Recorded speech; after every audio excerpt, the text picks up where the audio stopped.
Hello friend, welcome back to my YouTube channel HSC study point by SK। आज हम बात करेंगे कि why HSC training are essential for workplace safety. तो यहाँ पे वर्क प्लेस पे HSC ट्रेनिंग इसेंशियल क्यों है, आज इस पे हम बात करेंगे। तो सबसे पहले हम बात करने से पहले देख लेते हैं कि फैक्ट्री एक्ट इसके बारे में क्या बोलता है। As per factory act 1948 section 111A में कुछ बातें कही गई है जिसको ध्यान में रखते हुए है जो ट्रेनिंग इंपॉर्टेंस होता है। तो सबसे पहले क्या है, an organisation has a legal obligation to train workers on their safety and wellbeing while worker are involve in execution work. मतलब इसका मतलब ये है कि कोई भी वर्कर को अगर काम पे लगाते हैं तो एक कंपनी की जिम्मेदारी होती है, लीगल ऑब्लिगेशन होता है कि वो वर्कर को अपने सेफ्टी को और उसके हेल्थ को ध्यान रखने के लिए उसको ट्रेंड किया जाए। तो पहला चीज है जो फैक्ट्री एक्ट बोल रहा है। दूसरी चीज क्या बोल रहा है, organisation need to arrange regular training programme to certify and validate workman as per trade specific.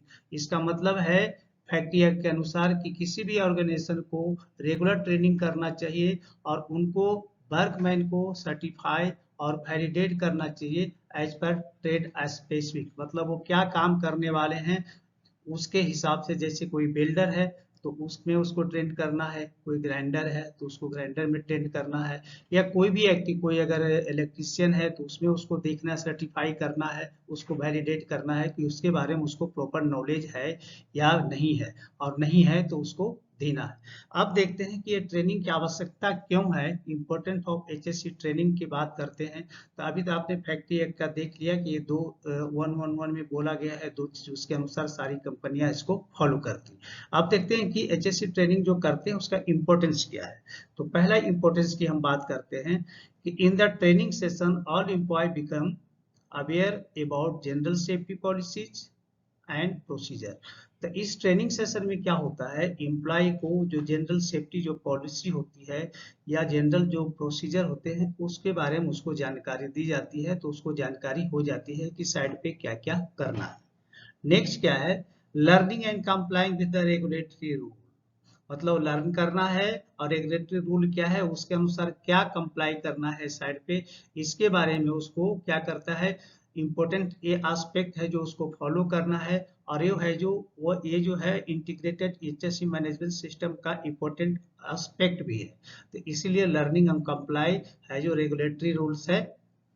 Next देखते हैं, HSC training for employee produce professionals with a unique and diverse type of knowledge। मतलब HSC training अगर employ को दिया जाता है तो वो ऐसे प्रोफेशनल को या ऐसे एम्प्लॉय को डेवलप करता है जिसके अंदर यूनिक नॉलेज होता है, डाइवर्सिटी टाइप का उसके पास नॉलेज होता है, उनके पास स्किल काफ़ी अच्छी रहती है।